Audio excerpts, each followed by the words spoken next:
Shalom Bapak Ibu Saudara yang terkasih dalam Tuhan. Senang bisa berjumpa kembali dalam ibadah pagi hari ini. Mari kita siapkan hati kita untuk kita datang kepada Tuhan. Buka hati saudara supaya hadirat Tuhan itu benar-benar nyata di kehidupan kita. Haleluya. Bapa Surgawi, kami bersyukur Tuhan. Sepanjang hari Tuhan menyertai kami. Di tahun yang baru ini Tuhan. Kami boleh bersyukur kepadamu Tuhan. Akan penyertaan-Mu, akan kebaikan-Mu. Engkau sungguh baik, teramat baik buat setiap kami. Bila Tuhan pagi hari ini kami boleh mempersembahkan pujian syukur kami yang terbaik. Sebab Engkau lah Allah yang layak terima pujian kami. Terima kasih Tuhan Yesus. Ini hati kami Tuhan. Ini hidup kami Bapa.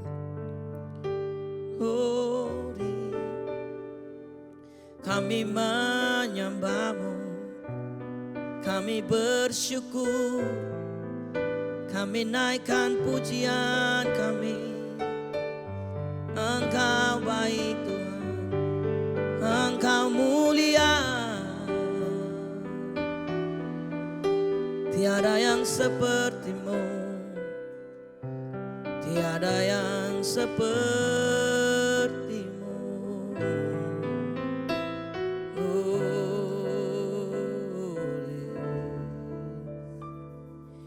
Yesus, Kau sungguh baik.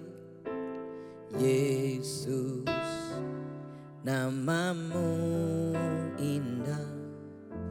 Yesus, ku cinta Kau selalu. Ku tinggikan, ku agungkan selamanya. Yesus, Kau sungguh baik.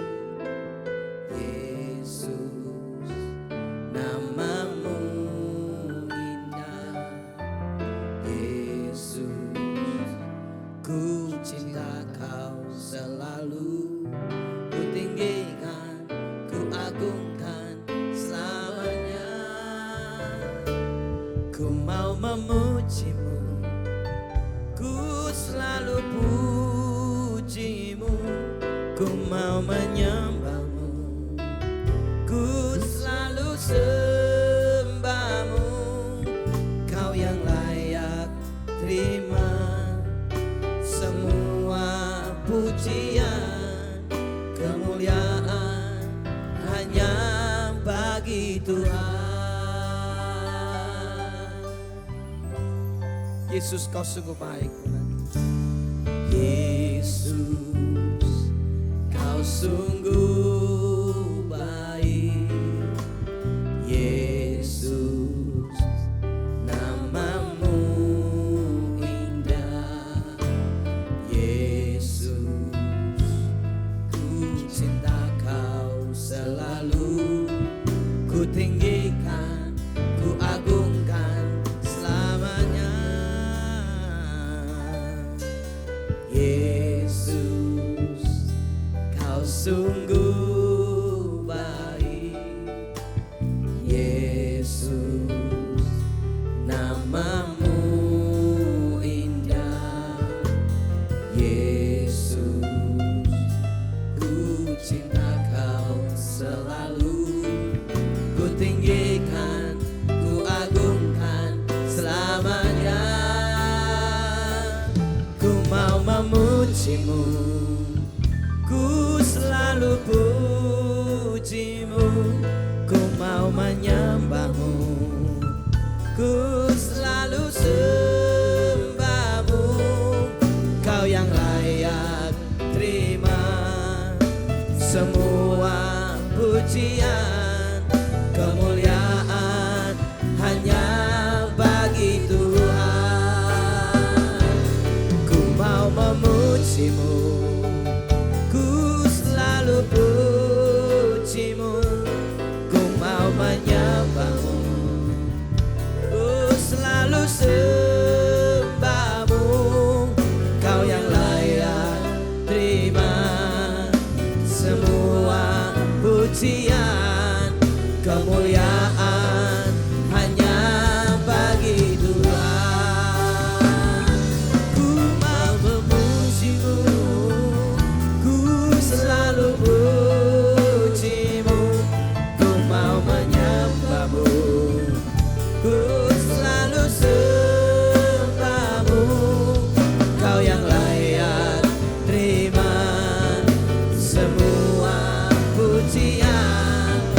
kemuliaan hanya bagi Tuhan.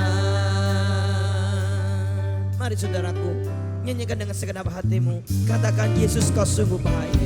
Yesus, amin Tuhan. Kau sungguh Yesus, namamu indah.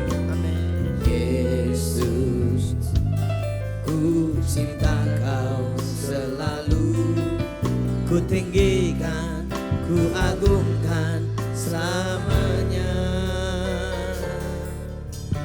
Yesus, kau sungguh baik.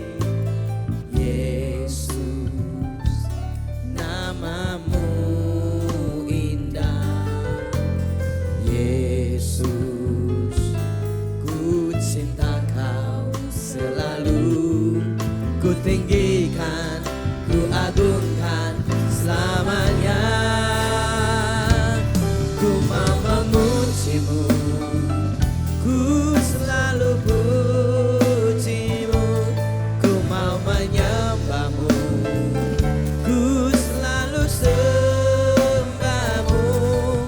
Kau yang layak terima semua pujian, kemuliaan hanya bagi Tuhan. Ku mau memujimu Tuhan, ku mau memujimu, ku selalu pujimu. Ku mau menyembahmu, ku selalu sembahmu.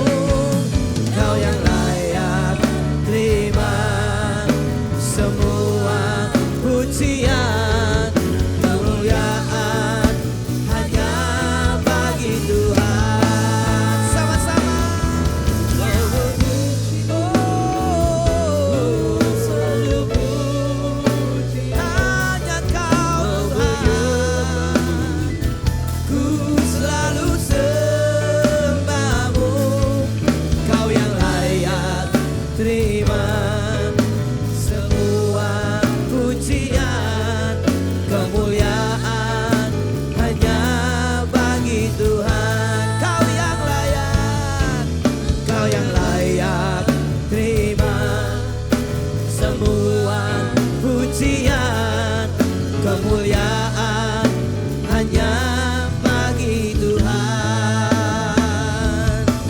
Kau yang layak terima semua pujian, kemuliaan hanya bagi Tuhan.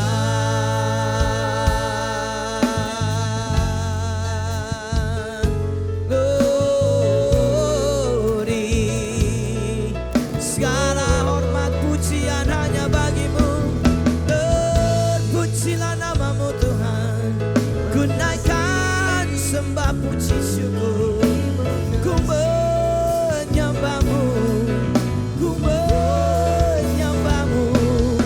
Yesus Tuhan, hine yaramase naramu, hieramase karalamaralamu, hine araramase. Haleluya, terpujilah Engkau Tuhan, terpujilah namamu. Haleluya. Sine yaramase karalamaralamu, hine karamase na kararamase, ine aramasone. Haleluya, terpujilah namamu. Ajaib perbuatanmu Tuhan, Kau yang layak disembah, Kau yang layak dipuja selama-lamanya. Glory, hindera ramashe karada barala baralamu, hindara mashe. Mari saudaraku, angkat hatimu, angkat suaramu di hadapan Tuhan. Mari kita datang menyembah Dia. Mari datang, angkat pujian pujian syukur-Mu di hadapan Tuhan. Shekarabata syakarabata kore. Terpujilah nama-Mu Tuhan. Hena shekarabata.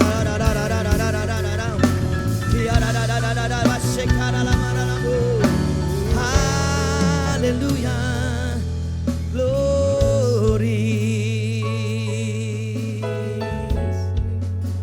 Engkau ajaib Tuhan.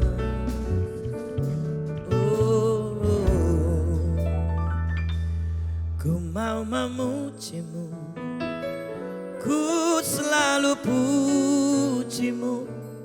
Ku mau menyembah-Mu, ku selalu sembah-Mu. Kau yang layak terima semua pujian, kemuliaan hanya bagi Tuhan. Ku mau memuji-Mu, ku selalu puji-Mu. Ku mau menyembah-Mu, ku selalu sembah-Mu. Kau yang layak terima semua pujian, kemuliaan hanya bagi Tuhan. Kau yang layak terima semua pujian, kemuliaan hanya bagi Tuhan.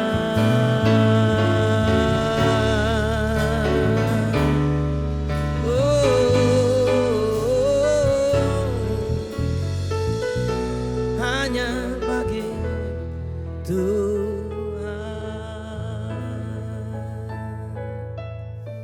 Thank you Lord God. Terima kasih Roh Kudus. Kami percaya Tuhan, ketika hadirat-Mu ada di tengah-tengah kami, ketika kuasa-Mu ada di tengah-tengah kami, kemenangan terjadi, kesembuhan terjadi, kelepasan terjadi di dalam nama Yesus Tuhan.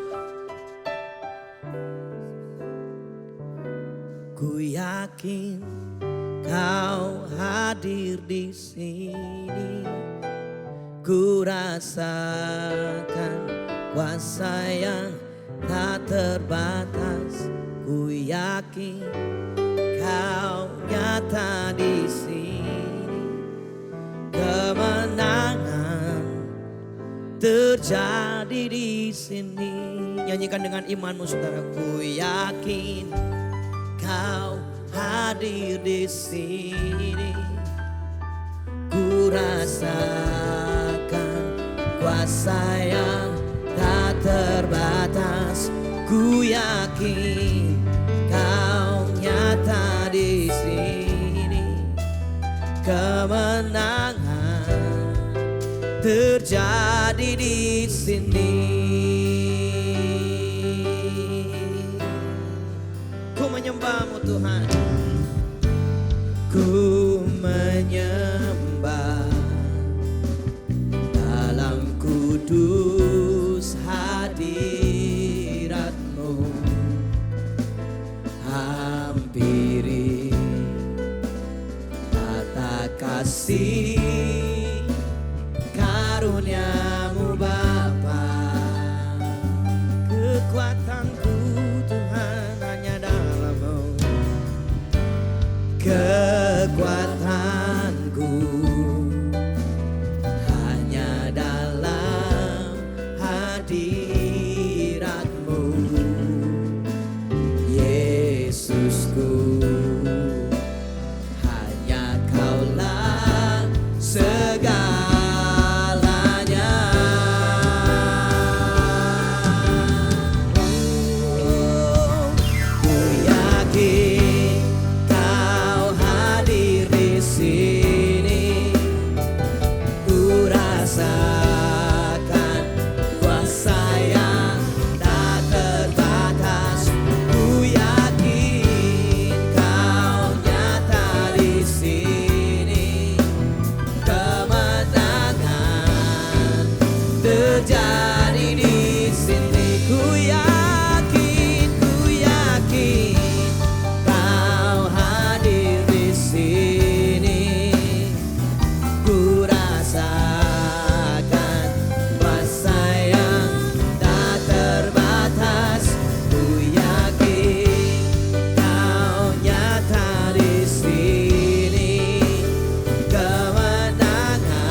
Kami datang kepadamu Tuhan.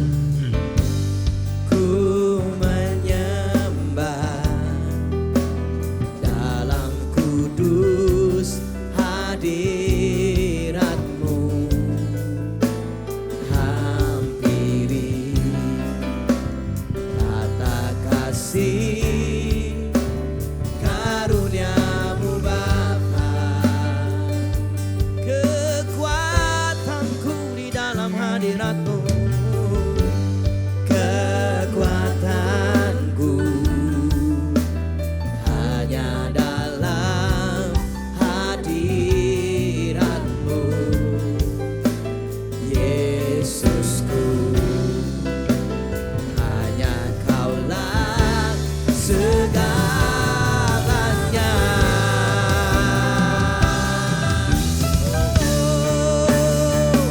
Ku yakin Kau hadir di sini. Ku rasakan kuasa yang tak terbatas.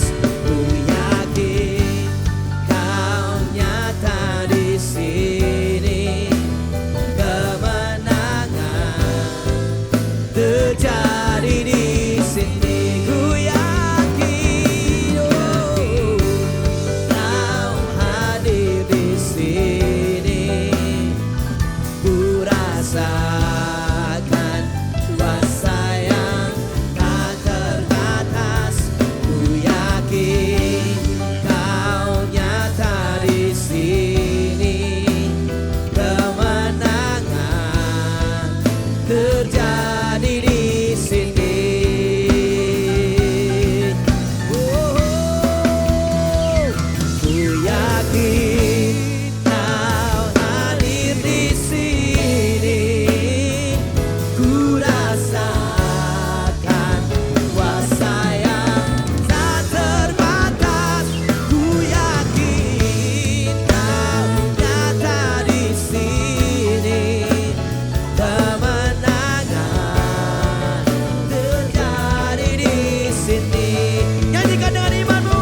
Ku yakin Kau hadir di sini. Amin. Ku rasakan kuasa yang tak terbatas.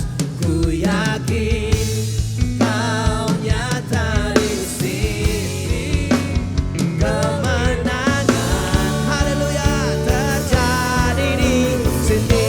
Sekali lagi katakan, ku yakin hadir di sini. Amin Tuhan. Rasakan kuasa yang tak terbatas. Ku yakin Kau nyata di sini. Kemenangan terjadi di sini. Kesembuhan terjadi di sini. Kelepasan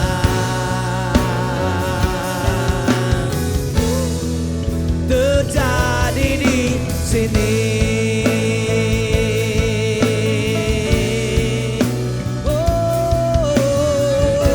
Kami percaya Tuhan. Ku yakin kemenangan terjadi, kelepasan terjadi, mujizat terjadi, kesembuhan terjadi di dalam nama Yesus Tuhan. Haleluya. Glory.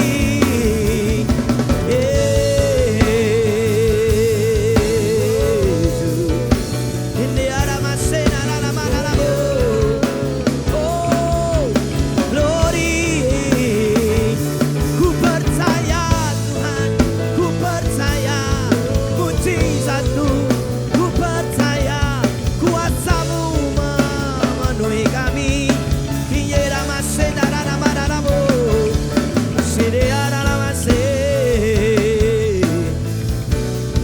Iarabasya karabara bara bara bara bashe kararara. Imakorte kere basende kere makore.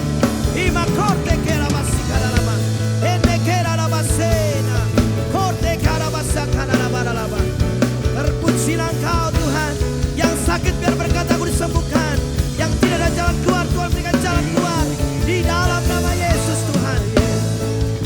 Haleluya. Percayalah saudaraku. Ada kuasa Tuhan mengalir dalam dirimu. Ada kuasa darah dan domba mengalir. Terima di dalam nama Yesus. Terima dalam nama Yesus Tuhan. Shekara batakara bara bara bara labase. Keara base darabo. Haleluya. Haleluya. Oh. Shekara da da da da da da da da.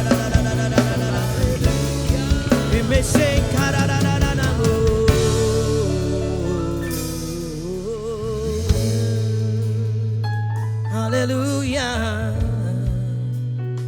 Kaulah segalanya Tuhan. Jesus, harapanku di dalam-Mu, hanya Kau Yesus kuatku. Ku percaya ku aman dalam-Mu.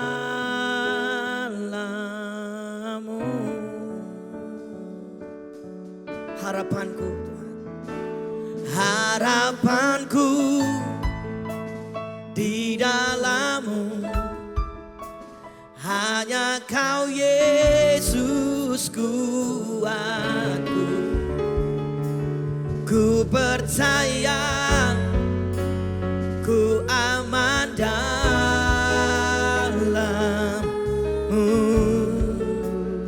Kaulah harapanku, Kaulah harapanku, harapanku di dalam-Mu,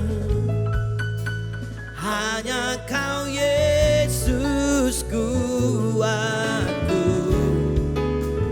Ku percaya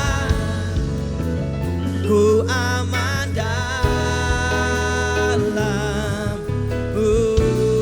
Harapanku, harapanku di dalam-Mu Tuhan. Harapanku Yesus Tuhan, di dalam-Mu, hanya Kau Yesus, hanya Kau Yesus kuat.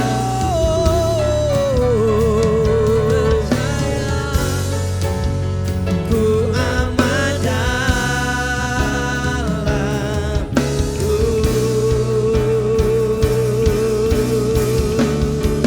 Tak pernah gagal rencana-Mu, terangi jalanku, kuasa-Mu sempurna.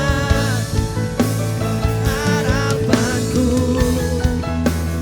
akan haleluya, semasa depanku Kau sediakan. Tak pernah gagal rencana-Mu, terangi jalanku, kuasa-Mu sempurna. Pengharapanku takkan hilang, sebab masa depanku dalam-Mu.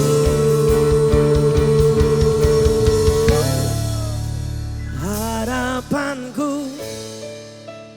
di dalam-Mu, hanya Kau Yesus kuatku.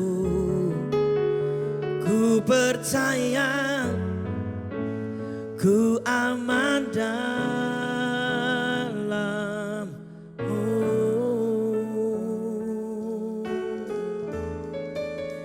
Harapanku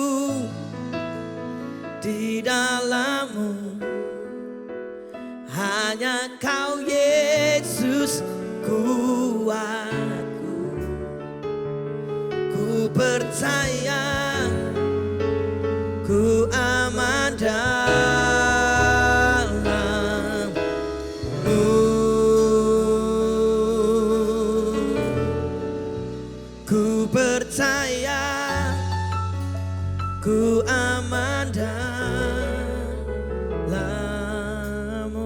Sekali lagi katakan dengan imanmu. Ku percaya, ku aman dalam-Mu.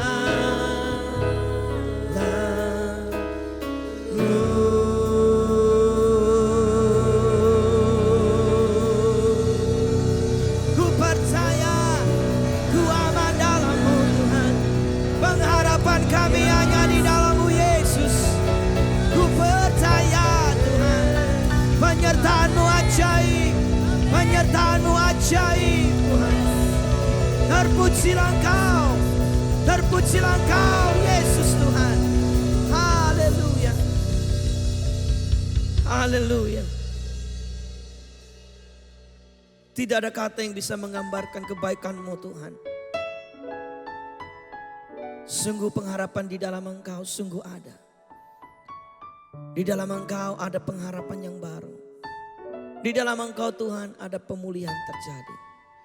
Di dalam-Mu Tuhan segala sesuatu yang mustahil akan menjadi mungkin Bapa. Terima kasih Bapa buat hari ini Tuhan. Terima kasih buat penyertaan-Mu sepanjang hidup kami. Dan hari ini Tuhan kami akan berikan persembahan kami. Biar dengan hati yang penuh dengan ucapan syukur kami memberi Tuhan. Biar semua dipakai untuk kemuliaan bagi nama Tuhan. Terima kasih Roh Kudus, terima kasih Bapa. Ini persembahan kami, ini hidup kami Tuhan. Di dalam nama Tuhan Yesus kami berdoa dan mengucap syukur. Haleluya. Amin.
Diucapkan terima kasih atas setiap persembahan dan persepuluhan yang telah diberikan.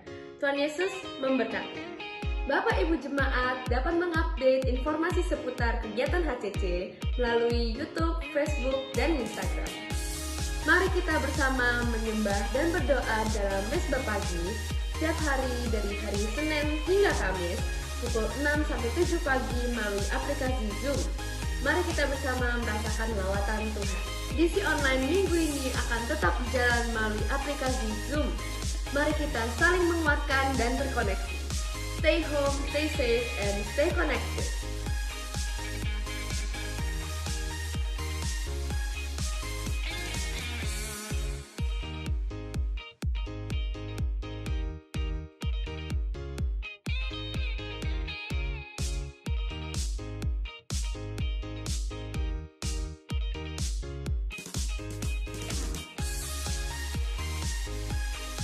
Hai guys, come and join us di AM Online Service setiap hari Jumat pukul 6.30 malam via aplikasi Zoom. See you guys! Online service pada hari Minggu 10 Januari 2021 pukul 10 pagi akan dilayani oleh Pendeta Budi Setiawan. Selesai online service akan dilanjutkan dengan Kemi Online Service pada pukul 12 siang. Diharapkan Bapak Ibu Jemaat dapat mendampingi anak-anak untuk mengikuti ibadah ini. Demikian HCC News untuk pekan ini. Saya Laura pamit undur diri dan mari kita siapkan hati kita untuk mendengarkan kebenaran firman Tuhan. Shalom Jemaat HCC yang saya kasih dan cintai, satu sukacita untuk berjumpa dengan Anda sekali lagi. Terutama kita bisa melewati tahun 2020, tahun yang penuh dengan segala kesukaran bagi sebagian besar orang tentu saja. Tapi kita bisa melewatinya dengan baik di masa-masa pandemi ini dan memasuki tahun 2021 benar-benar semua karena anugerah Tuhan. Terima kasih buat kesempatan yang diberikan sekali lagi kepada saya untuk membagikan firman Tuhan kepada Anda. Terima kasih Bapak Gembala dan Ibu dan seluruh semua kepenatua yang ada, pelayan Tuhan yang ada di HCC. Nah, hari ini saya mau bicara pada Anda tentang satu judul Manusia Musa. Manusia Musa. Satu kali saya membaca sebuah buku yang ditulis oleh Gerhard von Rad. Judulnya Musa, dan salah satu babnya dia bicara tentang manusia Musa. Von Rad berkata bahwa ada 3 fase dalam kehidupan Musa, dan setiap fase dalam kehidupan Musa menjadi fase-fase dalam kehidupan kita juga. Nah, menariknya bahwa ketiga fase dalam hidup Musa ditandai oleh Alkitab dengan satu kosakata yang khusus. Dalam bahasa Inggris dia menggunakan kata the man Moses atau manusia Musa. Dalam bahasa Indonesia, bahasa Ibraninya menggunakan kata Moshe, Moses, Moshe, Haish, laki-laki yang atau seseorang yang. Nah, mari kita lihat saja tanpa berpanjang lebar, tanpa membuat Anda pusing. Mari kita melihat fase pertama dalam hidup Musa yang ditandai dengan kalimat tadi, Musa orang yang. Anda lihat fase pertama dalam Keluaran pasal 11 ayat yang ketiga. Keluaran pasal 11 ayat yang ketiga Anda akan menemukan fase pertama dalam kehidupan Musa, di mana ketika bangsa Israel akan keluar dari Mesir, dan ketika mereka keluar dari Mesir, ini yang dicatat oleh Alkitab bagi Anda dan saya. Keluaran 11 ayat 3 berkata, lalu Tuhan membuat orang Mesir bermurah hati terhadap bangsa itu. Lagi pula, nah Anda perhatikan ada frase kata yang khusus ini. Musa adalah seorang yang. Moshe Haish atau Moses the man. Musa orang yang. Dan ini yang dia katakan. Musa fase pertama orang yang sangat terpandang di tanah Mesir, di mata pegawai-pegawai Firaun, dan di mata rakyat Mesir. Anda lihat fase pertama, Alkitab memberi kata Musa, Moses, the man, orang yang great, besar, terpandang. Bahasa Ibraninya Moshe, Haish, Gadol. Gadol berarti besar, seorang yang besar. Moshe Haish Gadol, seorang yang terpandang. Kata besar itu saya suka di sana sebab memang Musa adalah orang yang besar. Ini bicara tentang fase pertama dalam hidup Musa, bicara tentang kesuksesannya, bicara tentang keberhasilannya, bicara tentang jasa-jasanya, bicara tentang perbuatannya yang diceritakan oleh orang dari mulut ke mulut. Bagaimana mungkin kita tidak akan mengatakan bahwa Musa orang yang besar? Sebab Anda lihat Musa memang orang yang besar. Nomor satu, saya percaya dia besar secara keberuntungannya. Musa adalah orang yang besar dalam hal keberuntungannya. Sebab Anda lihat Musa lahir di tengah-tengah perbudakan Mesir terhadap bangsa Israel. Musa seharusnya dibunuh bersama-sama dengan ribuan, bahkan mungkin puluhan ribu, ratusan ribu bayi-bayi orang Israel yang ada pada waktu itu, bayi-bayi laki-laki terutama. Tapi Anda lihat keberuntungan Musa, saya bisa sebut sebagai keberuntungan yang besar. Sebab seharusnya dia mati, tetapi ternyata dia bisa bertahan hidup. Dan bukan hanya dia bisa bertahan hidup, dari seorang anak budak, tiba-tiba kita temukan dia menjadi seorang putra angkat atau anak angkat dari putri Fir'aun yang berkuasa hari itu. Dia berpindah dari rumah perbudakan, dia berpindah kepada kerajaan yang megah dan mulia dari sang Fir'aun yang luar biasa. Tentu saja itu adalah sebuah keberuntungan yang besar, sesuatu yang sangat luar biasa. Tetapi bukan hanya keberuntungan Musa besar, tetapi buat saya kemampuan Musa. Musa lahir dengan sebuah kemampuan yang besar. Anda lihat Alkitab mencatat kepada kita bahwa Musa adalah orang yang diajar menurut hikmat daripada Mesir. Artinya Musa punya pendidikan yang hebat. Musa bukan hanya punya keberuntungan yang besar, tetapi Musa juga punya kemampuan yang besar. Seringkali keberuntungan yang besar dapat membuat seseorang sukses, tetapi kemampuan yang besarlah yang membuat seseorang tetap untuk sukses.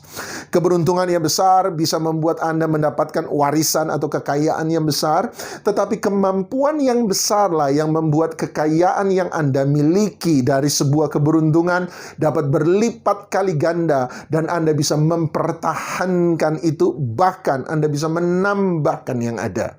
Misalnya contoh dalam kisah Yusuf, ada banyak orang salah mengerti. Orang berpikir bahwa Yusuf menjadi Perdana Menteri di Mesir pada waktu zamannya dia hanya karena Yusuf bisa mengartikan mimpi daripada Firaun. Padahal tidak. Kalau Anda baca baik-baik bahwa Yusuf menjadi Perdana Menteri di Mesir sebab Firaun berkata, aku tidak menemukan seseorang yang memiliki roh, bukan cuma roh, tapi hikmat yang luar biasa. Anda lihat berarti Yusuf menjadi seorang Perdana Menteri bukan karena sebuah keberuntungan saja, tapi Yusuf menjadi seorang Perdana Menteri sebab dia memiliki sebuah kemampuan yang besar. Dan ini yang dimiliki oleh Musa. Ada sejarah mencatat bahwa nama Musa sebenarnya adalah salah satu dari jenderal Mesir yang terpandang di zaman itu. Anda lihat, berarti dia bukan pangeran yang berfoya-foya duduk lenggang kangkung dalam istana dengan segala kemewahan dari opa angkatnya Firaun. Bukan pangeran yang berfoya-foya di istana, tetapi dia adalah seorang pangeran yang pergi di medan peperangan, dan dia bisa membuktikan keberhasilannya dari sebuah pertempuran yang besar. Jadi dia punya keberuntungan yang besar, tetapi dia juga punya kemampuan yang besar. Hari-hari ini saya berkata kemana saja, hari-hari ini adalah hari-hari di mana kita perlu hikmat daripada Tuhan untuk bukan hanya bisa survive dalam masa-masa yang sulit. Kita bukan hanya bisa bertahan di masa-masa yang sulit, tetapi kita bisa menemukan kesempatan di tengah-tengah kesempitan dari masa-masa yang sulit hari ini. Oleh sebab itu kita perlu hikmat daripada Tuhan. Bukan cuma berkat Tuhan, tapi kita perlu hikmat daripada Tuhan untuk bisa mengelola setiap berkat yang Tuhan percayakan pada kita. Amin, amin, amin. Tetapi yang ketiga saya temukan, dia bukan hanya punya keberuntungan yang besar. Musa bukan hanya punya kemampuan yang besar, tetapi Musa juga disertai dengan kuasa Tuhan yang besar. Anda harus mengerti bahwa kerajaan zaman dulu, zaman Musa misalnya, agak berbeda dengan pemerintahan yang ada hari ini. Anda harus mengerti bahwa kerajaan zaman dulu dibangun di atas dasar sebuah kepercayaan agama yang kuat, sebuah keyakinan bersama yang kuat.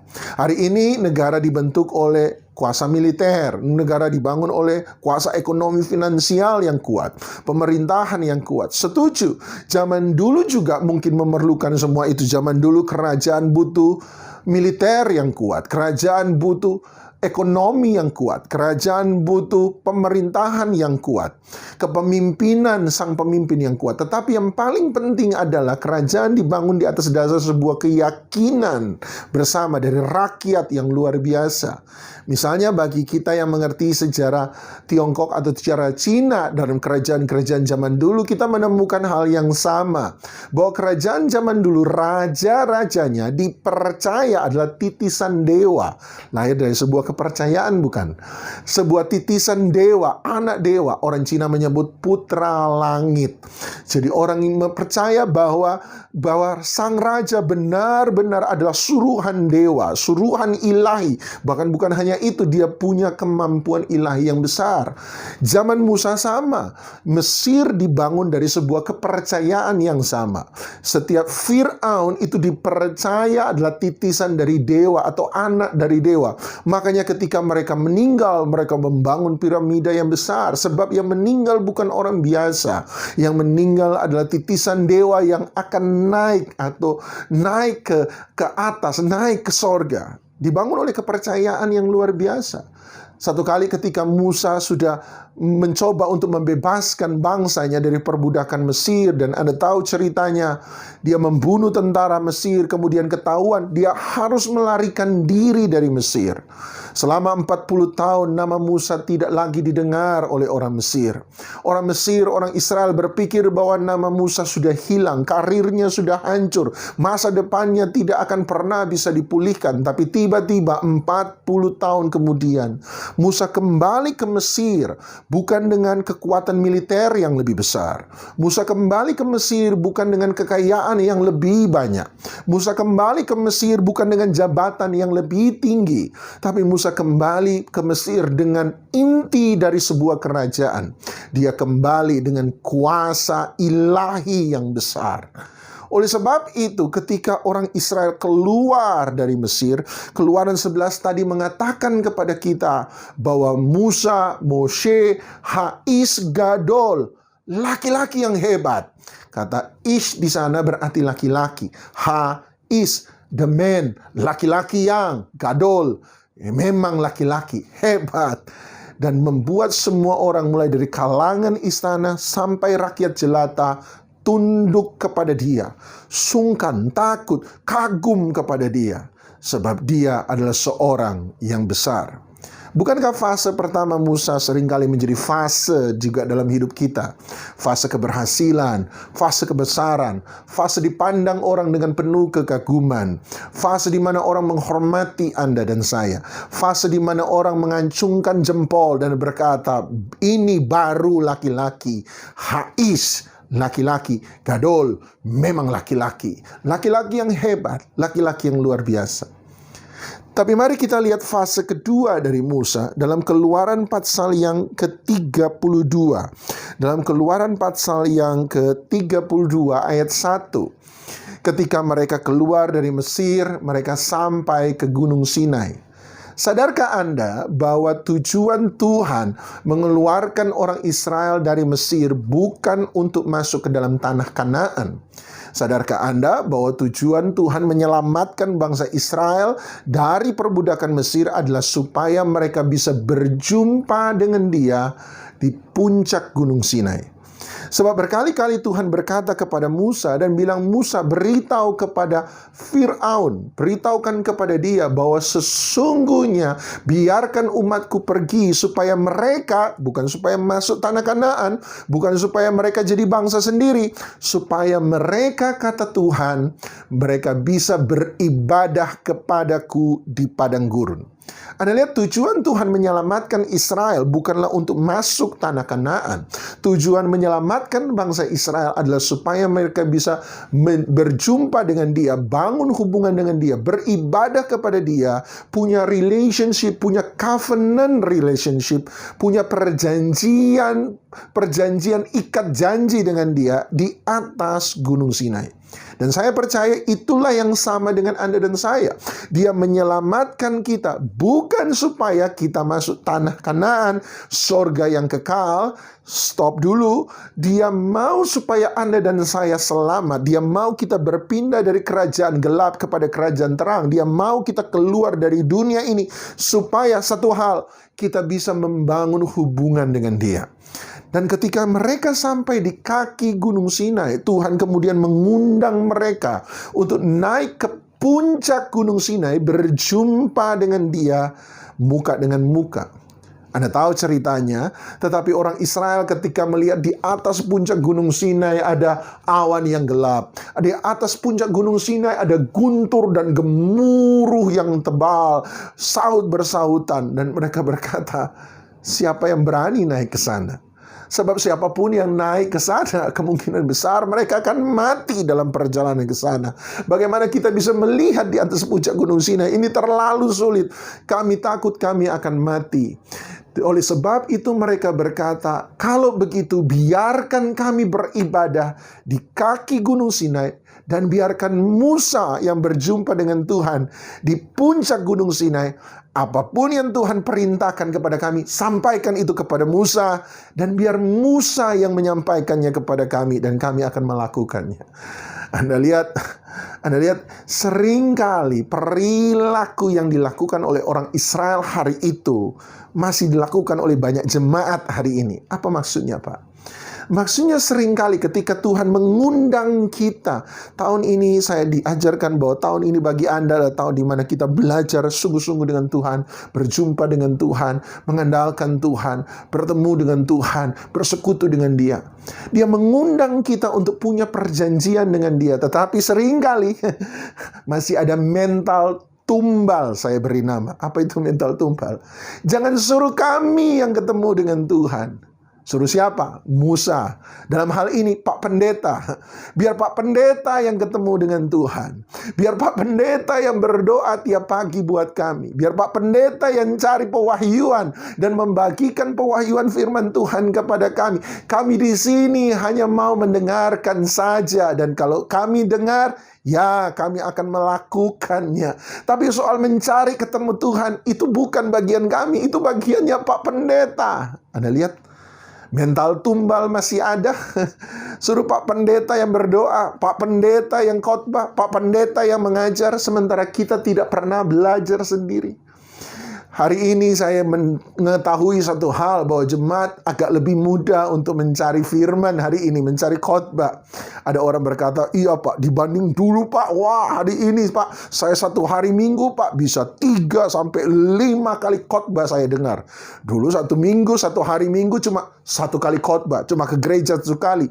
Tapi hari ini Pak, saya bisa pakai YouTube, dengar khotbah A, khotbah B, bahkan dalam satu hari bisa 3-5 kali khotbah saya dengar. Wow, luar biasa. Tapi kemudian saya bertanya pada jemaat, kalau Anda dengar satu hari 3-5 kali khotbah, saya tanya sama Anda, malam hari itu, apakah engkau pernah buka Alkitab dan membaca Alkitab? Mereka berkata, enggak kan Pak, kan sudah dengar khotbah. Saya temukan ada jemaat-jemaat yang suka khotbah, tetapi tidak pernah suka membaca firman Tuhan. Bukankah itu mental tumbal? Biar pendeta yang cari, biar pendeta yang berdoa. Wah, saya suka hari ini saya bisa ikut ibadah A, ibadah B, ibadah C. Oke, good, bagus. Tapi pertanyaan saya sederhana, di penghujung hari itu, apakah engkau menyempatkan diri untuk menyembah Dia pribadi? Jawabannya tidak pernah. Berarti kita suka dengan ibadah, tetapi kita tidak pernah punya hubungan yang dekat dengan Dia. Itu yang terjadi dengan orang Israel. Mereka bersedia ada di kaki Gunung Sinai beribadah, tapi mereka tidak pernah naik ke atas puncak Gunung Sinai berjumpa dengan Dia muka dengan muka. Saya beritahu sama Anda, ibadah tanpa perjumpaan dengan Tuhan di puncak Gunung Sinai akan mengubah ibadah itu menjadi penyembahan berhala. Bukankah itu yang terjadi dalam Keluaran 32? Sekali lagi, ibadah di kaki Gunung Sinai, bangsa Israel, tanpa perjumpaan dengan Tuhan di puncak Gunung Sinai, maka mereka mengubah ibadah menjadi penyembahan berhala. Anda ingat tentang mimpi Yehezkiel ketika Tuhan bilang sama Yehezkiel, dia beri penglihatan di bait suci. Dan di salah satu tembok bait suci ada lubang.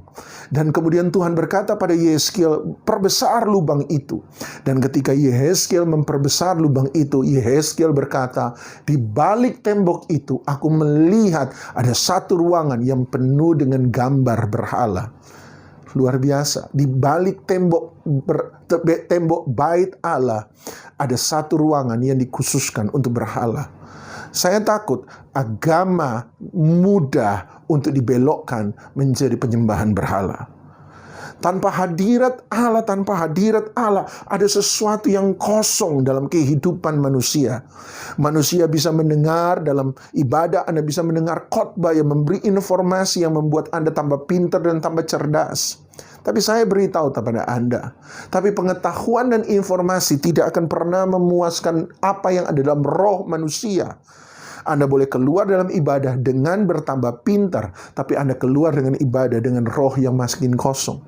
Itu sebabnya tanpa hadirat Allah dalam sebuah ibadah, kita butuh musik yang lebih baik.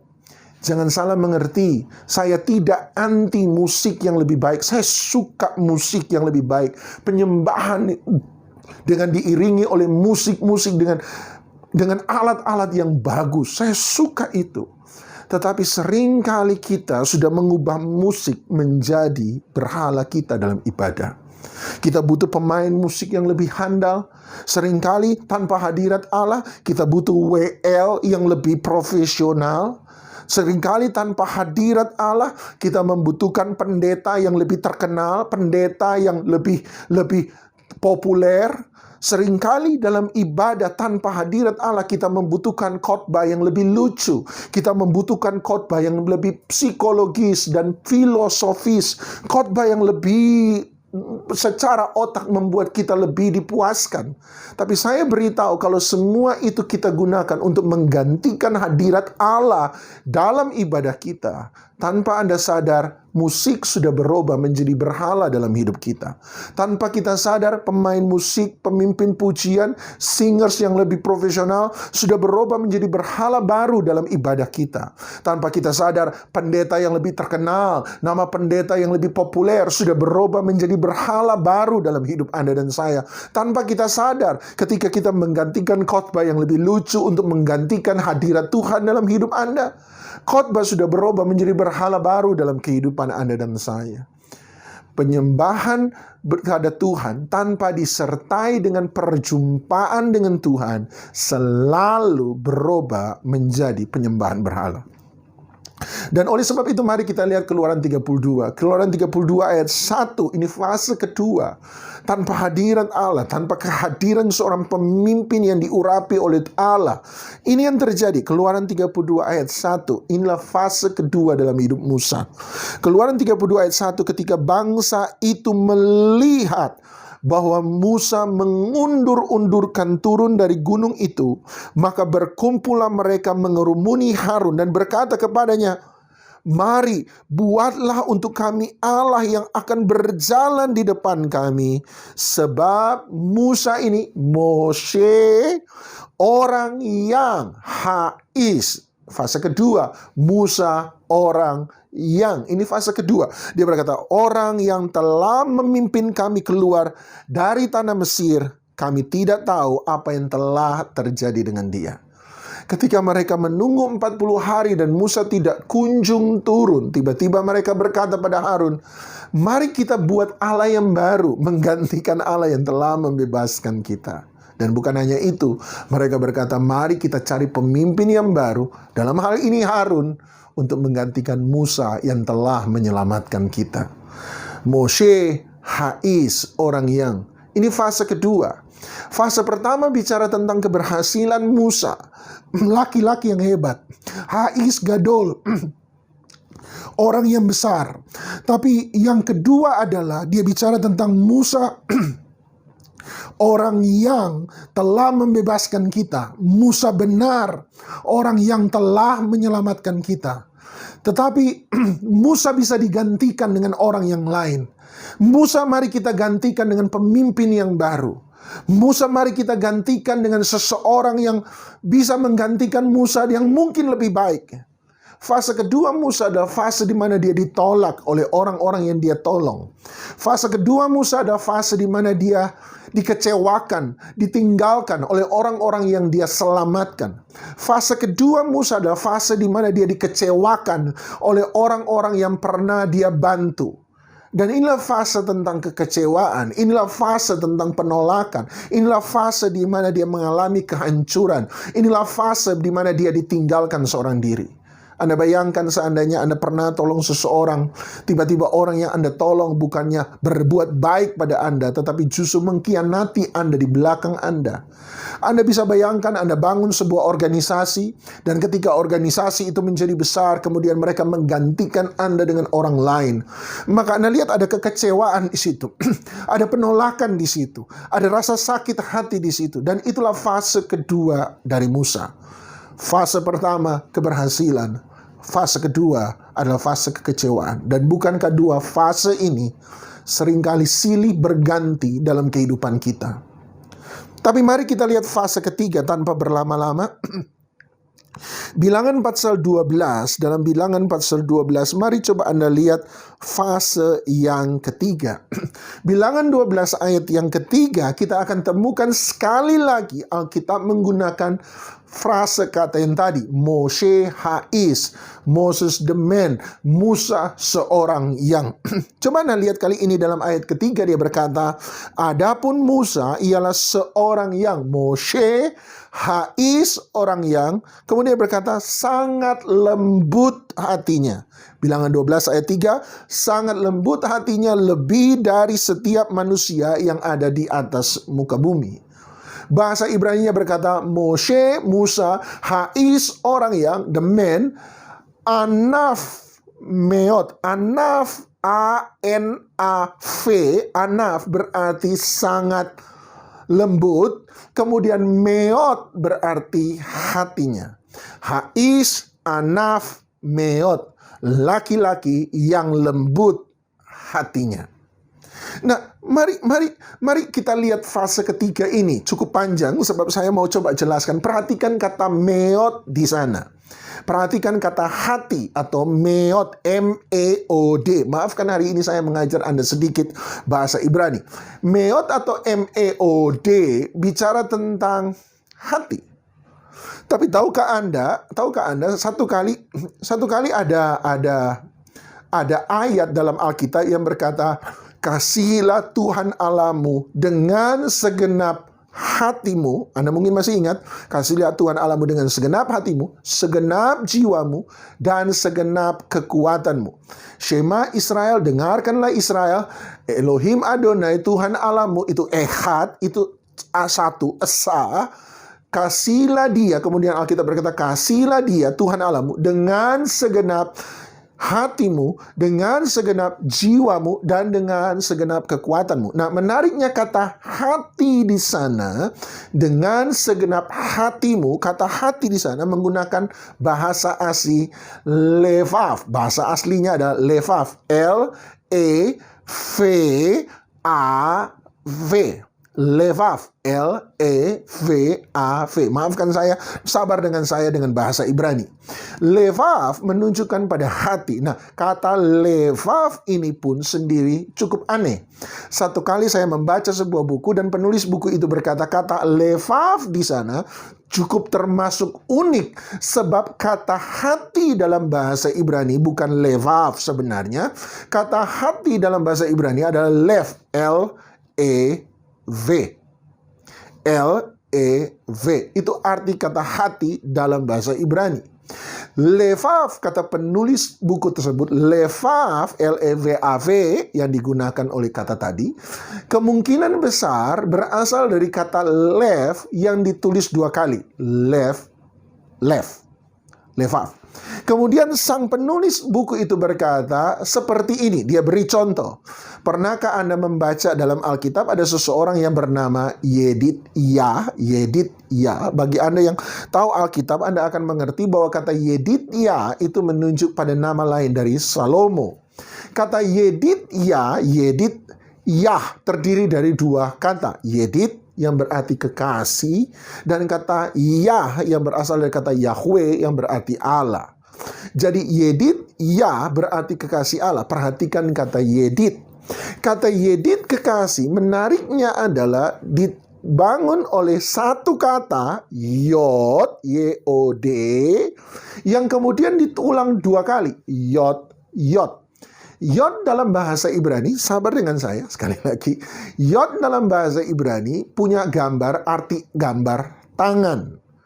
Sehingga ketika Yod ditulis dua kali berarti tangan, Yod, yang ketemu dengan Yod, tangan. Kekasih, Yedid, adalah kata Yod ditulis dua kali, tangan yang ketemu dengan tangan. Tangan yang bertumpuk dengan tangan, itulah kasih. Kekasih. tangan yang saling bergandengan. Makanya orang kalau pacaran, Anda pergi ke mall, kalau Anda lihat sepasang anak muda, cowok dan cewek sementara gandengan tangan, Anda akan berkata, oh itu sementara pacaran, mereka sementara jadi kekasih. Saya suka bilang kepada bapak ibu yang sudah menikah, kita ini tidak boleh kalah dengan orang muda yang masih pacaran. Seringkali waktu pacaran kita pegangan tangan, tetapi setelah menikah seringkali kalau ke mall jalan sendiri-sendiri. Suami kemana, istri kemana, ketemunya nanti di mana, kan gitu ya biasanya. Makanya ada joke ringan dari beberapa orang yang berkata biasanya waktu masih pacaran, ibu-ibu ya, ada joke berkata waktu masih pacaran, yang ibu-ibu yang pacar perempuan kesenggol meja, yang dimarahi sama pacar laki-laki itu bukan pacarnya yang perempuan, tapi yang dimarahi mejanya. Ini meja ini terlalu merusak kecantikan yang Tuhan ciptakan gitu ya. Tetapi setelah menikah, kalau istrinya kesenggol meja, Anda tahu ceritanya, yang dimarahi bukan mejanya lagi, tapi yang dimarahi istrinya. Mata lu di mana gitu ya. Seringkali kita menjadi berbeda. Tetapi kekasih bicara tentang dua tangan yang saling bertemu, yod dan yod, yedit, yod dan yod, tangan yang ketemu dengan tangan. Kekasih adalah seseorang yang selalu berjalan bersama-sama. Ingat ayat di Alkitab berkata, dapatkah dua orang berjalan bersama-sama tanpa mereka berjanji? Itu bicara tentang tangan yang ketemu dengan tangan, yang selalu bergandengan. Kalau kita jadi kekasih Tuhan, gandengan tangan dengan Tuhan selalu. Dia pegang tangan kita, pegang tangannya dia, maka Anda dan saya akan kuat. Tapi kembali lagi ke levav, dan penulis buku tadi berkata levav, L-E-V-A-V, kemungkinan juga sama. Levav sebenarnya adalah dua kata hati, lev, yang ditulis berbarengan. Lev, lev.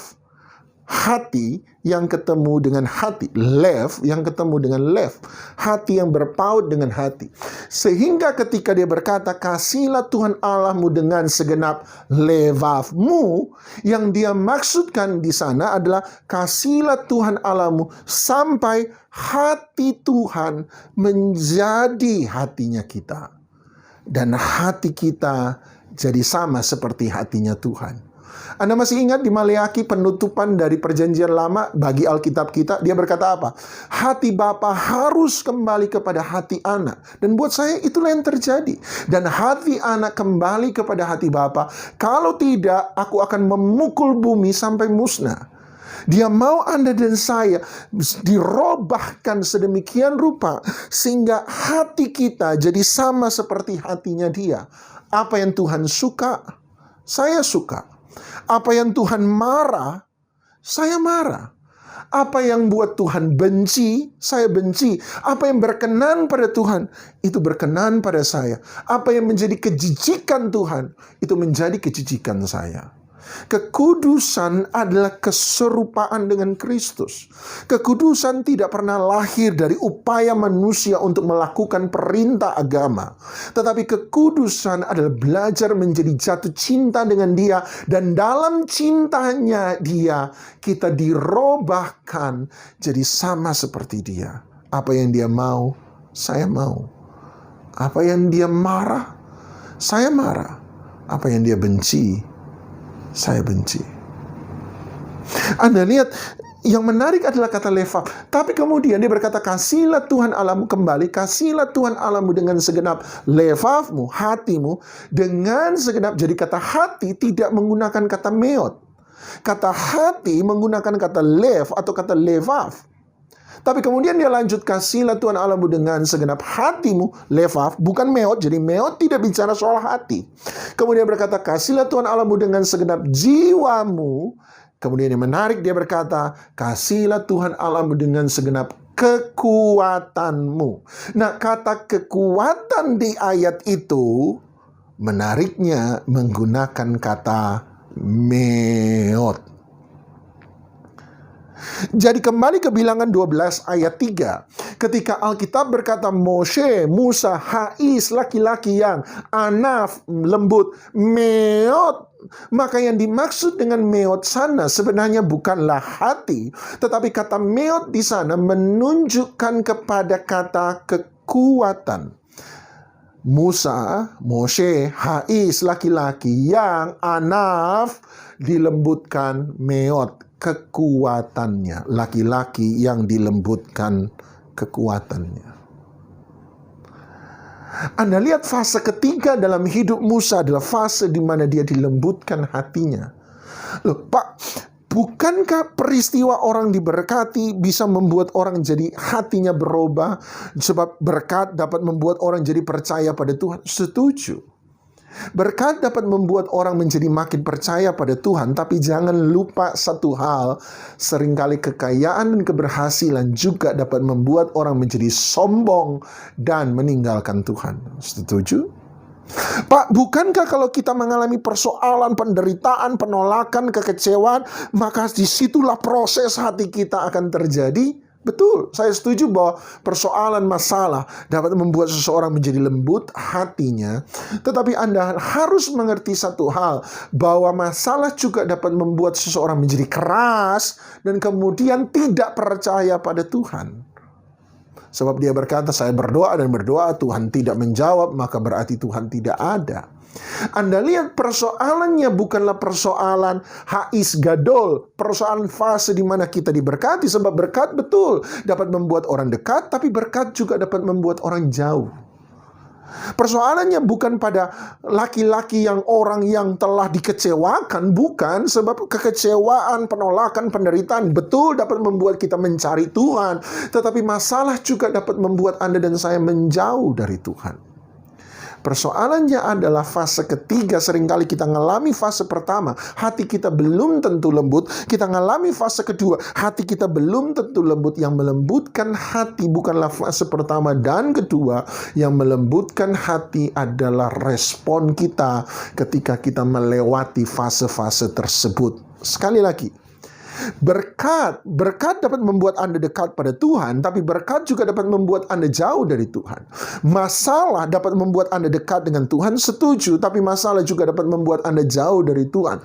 Yang membuat seseorang lembut hatinya bukan soal apakah dia sementara diberkati ataukah dia sementara mengalami persoalan, bukan keadaan yang dia alami yang melembutkan hati orang. Yang membuat seseorang menjadi lembut hati adalah respon hatinya di tengah-tengah keadaan tersebut. Sekali lagi, respon hati di tengah-tengah keadaan tersebut. Makanya ayat terkenal Amsal berkata, jagalah hatimu dengan segala kewaspadaan, karena dari situlah kehidupan itu terpancar keluar. Dari situlah memancar kehidupan. Artinya hidup yang Anda jalani semuanya ditentukan oleh apa yang ada di dalam hatimu. Kita pernah belajar tentang roh Mesir, saya pernah bagikan pada Anda, dan saya berkata pada Anda, Fir'aun mengalami penghakiman, Fir'aun mengalami penghukuman, Fir'aun tetap mengeraskan hati. Ternyata masalah membuat orang tidak berubah, masalah dapat membuat orang mengeraskan hati. Sebaliknya di sisi yang berbeda, kita temukan Israel diberkati oleh Tuhan. Tuhan buat mujizat demi mujizat tiap hari dalam hidup mereka. Dia beri mereka makan mana, Dia berikan mereka air minum, Dia pimpin mereka. Mereka lihat tiang awan, tiang api berjalan depan mereka. Mujizat tiap hari. Tapi mujizat juga tidak membuat mereka makin taat pada Tuhan. Ternyata berkat, keberhasilan tidak membuat seseorang mendekat pada Tuhan. Yang membuat orang lembut hati, yang membuat orang mendekat pada Tuhan bukanlah masalah. Yang membuat orang mendekat pada Tuhan bukanlah keberhasilan, kekayaan, mujizat. Yang membuat seseorang mendekat pada Tuhan adalah respon hatinya, baik ketika dia ada di tengah-tengah masalah ataupun ketika dia ada di tengah-tengah kelimpahan. Hari-hari ini, hari-hari pandemi COVID-19 bisa membuat Anda dekat dengan Tuhan, tapi juga bisa membuat Anda jauh dari Tuhan. Kok bisa, Pak? Bisa. Sebab semuanya tergantung pada respon hati Anda. Hari-hari ini bisa menjadi hari-hari di mana kita belajar lebih banyak, sekolah lebih banyak. Tumpukan buku di sebelah saya adalah hasil perburuan saya selama 1 tahun COVID ini. Saya bisa belajar lebih banyak, ataukah Anda justru menjauh dari Tuhan? Semuanya tergantung pada respon hati. Tuhan sementara melembutkan Musa. Bagaimana cara Tuhan melembutkan Musa? Mari Bilangan 12, mari kita kembali ke Bilangan 11 kali ini. Mundur satu pasal. Bilangan 12 ayat 3 berkata, Moshe ha'is anaf meot. Musa adalah orang yang dilembutkan hatinya. Ibu-ibu tahu, kalau kita mau olah daging sapi supaya daging olahan sapi itu jadi lebih lembut ketika dimasak, maka yang harus Anda lakukan nomor satu adalah Anda menumbuk, Anda memukul daging tersebut supaya saraf urat yang mengikat daging itu kemudian dipecahkan. Sehingga ketika saraf urat otot yang mengikat daging itu dipukul, ditumbuk menjadi terpecah, maka ketika Anda masak, maka daging itu akan menjadi lebih lembut. Tuhan sementara menumbuk, sementara melembutkan Musa, melembutkan kekuatan Musa hari itu. Bagaimana caranya? Lihat Bilangan pasal 11. Saya percaya ini yang terjadi. Bilangan pasal 11 ayat yang Bilangan 11 ayat yang ke-14 mulai. Bilangan 11 ayat 14. Dia berkata begini. Bilangan 11 ayat 14. Aku seorang diri tidak dapat memikul tanggung jawab atas seluruh bangsa ini sebab terlalu berat bagiku. Jika engkau berlaku demikian kepadaku, sebaiknya, perhatikan ayat 15, engkau membunuh aku saja jika aku mendapat kasih karunia di matamu, supaya aku tidak harus melihat celakaku. Ada satu titik untuk kesekian kalinya, saya tidak tahu untuk kesekian berapa kali. Kesekian kalinya orang Israel menuntut dan menuntut dan menuntut, dan Musa sebagai pemimpin menjadi begitu depresi, menjadi begitu stres. Dan satu titik tiba-tiba dia datang pada Tuhan dan berkata, Tuhan, tanggung jawab ini terlalu besar bagiku, terlalu berat bagiku. Aku sudah tidak mampu. Kalau Tuhan masih sayang padaku, ini yang dia bilang. Kalau aku masih mendapat kasih karunia di hadapanmu, Tuhan masih cinta padaku, ini yang aku minta. Bunuh aku. Sebab kalau aku tidak mati, aku akan celaka karena mereka. Bilangan 12 kita akan menemukan bahwa Musa celaka benar-benar karena orang Israel, sebab dia menjadi begitu emosi. Batu karang yang Tuhan suruh bicara, saking emosinya dia tidak bicara, dia pukul. Dan dia berkata, apakah kalian kira kami, saya dan Harun, tidak bisa membuat air keluar dari batu karang ini? Mereka benar-benar membuat Musa menjadi celaka, dan karena perbuatan itu Musa dan Harun tidak bisa masuk tanah perjanjian. Tapi ini yang buat saya penting. Ini yang membuat satu titik kemudian Alkitab berkata, karena kalimat ini, karena respon hati ini, Musa menjadi orang yang dilembutkan kekuatannya. Apa itu? Musa berkata, biarkan aku mati, aku sudah tidak mampu, aku sudah tidak sanggup. Seringkali kita berkata bahwa kita perlu Tuhan, tetapi pada praktek kenyataannya kita banyak mengandalkan kekuatan kita sendiri. Pada praktiknya kita mengandalkan kepintaran kita, koneksi kita, kekayaan kita. Hari ini saya percaya kita belajar banyak bahwa kita tidak bisa bergantung kepada nomor rekening bank kita. Tahun 2020 Anda mungkin sudah pakai sampai uang simpanan Anda habis. 2021 Anda harus mulai dengan sesuatu yang benar-benar nol, bahkan minus. Ada orang-orang yang dipecat, harus di PHK-kan secara terpaksa sebab perusahaan sudah tidak mampu. Beberapa orang pengusaha saya tahu harus mulai menutup usaha mereka. Mereka berkata, pegawai berhenti masih bawa uang pesangon. Kami pengusaha kalau berhenti, kami pulang bawa hutang yang tidak bisa kami bayar. Saya setuju dengan mereka. Ada banyak hal yang sulit. Tapi satu titik kita masih mengandalkan kekuatan kita. Seringkali walaupun kita bilang kita perlu Tuhan, tapi kita masih mengandalkan kepintaran kita, bisnis kita, uang kita, dana kita. Tapi kita tidak pernah sungguh-sungguh belajar mengandalkan Tuhan. Orang yang dilembutkan hati adalah orang yang tahu satu hal, bahwa satu titik dia sudah tidak mampu, dia sudah tidak bisa. Dia hanya bisa angkat tangan dan berkata, Aku tidak sanggup. Aku perlu Tuhan. Kalau bukan karena Tuhan, aku akan mati di sini. Disitulah Tuhan sementara melembutkan kekuatan Musa. Anda masih ingat tentang kisah Yakub di Sungai Yabok ketika Tuhan memukul pangkal pahanya? Seorang pendeta mentor saya berkata, kenapa Tuhan memukul pangkal paha Yakub? Dia berkata, sebab Yakub selalu punya jurus rahasia terakhir. Setiap kali Yakub punya masalah, jurus rahasianya adalah lari.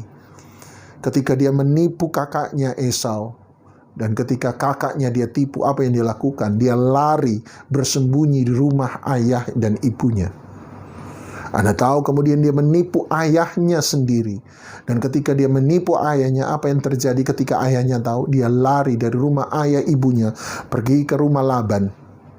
Sampai di rumah Laban, Anda tahu apa yang dia lakukan? Dia menipu Laban. Terjadi tipu dan menipu dengan Laban. Tapi ketika dia menipu Laban, kemudian dia lari dari Laban, kembali ke rumahnya yang lama. Dan dalam perjalanan ke rumahnya yang lama, dia tahu kakaknya Esau masih marah dengan dia. Dia takut kakaknya Esau akan membunuh dia. Dia mencoba menyuap kakaknya, memberi persembahan, memberi kambing dan domba yang banyak. Tetapi kakaknya tidak ngomong apapun juga. Sampai satu titik ketika dia sudah membiarkan istri dan anak-anaknya berjalan di depan, tinggal dia sendiri di Sungai Yabok, harus mengambil keputusan tetap berjalan menghadapi kakaknya atau melarikan diri. Dan hari itu saya percaya Yakub siap-siap lari, meninggalkan istrinya, meninggalkan anak-anaknya, meninggalkan kekayaannya, sebab jurus terakhir Yakub selalu adalah lari. Itu sebabnya di Sungai Yabok Tuhan memukul pangkal paha apa yang menjadi gantungan hidup Yakub. Jurus melarikan dirinya Yakub Tuhan pukul sehingga dia tidak bisa lari. Dan hari itu ketika dia tidak bisa lari, dia belajar bergantung pada Tuhan. Dia belajar bergantung pada orang lain. Dan disitulah Tuhan melembutkan kekuatan Yakub. Ada saatnya Tuhan melembutkan kekuatan Anda dan saya, bukan?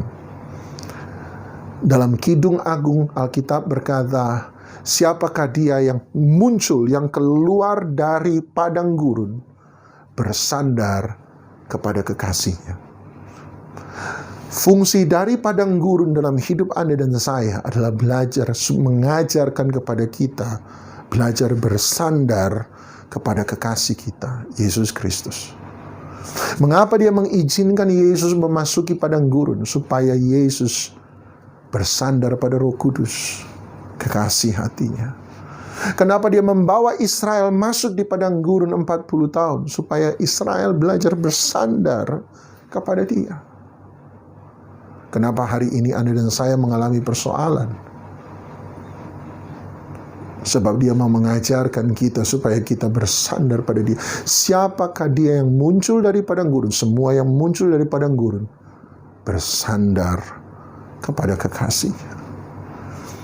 Memasuki 2021, keluar dari 2020 padang gurun Anda dan saya. Marilah kita keluar, bukan dengan kekuatan kita, tapi keluar dengan belajar bersandar kepada dia. Itu sebabnya 2021, saya tidak bersandar pada nomor rekening bank saya. Saya tidak bersandar pada kepintaran saya.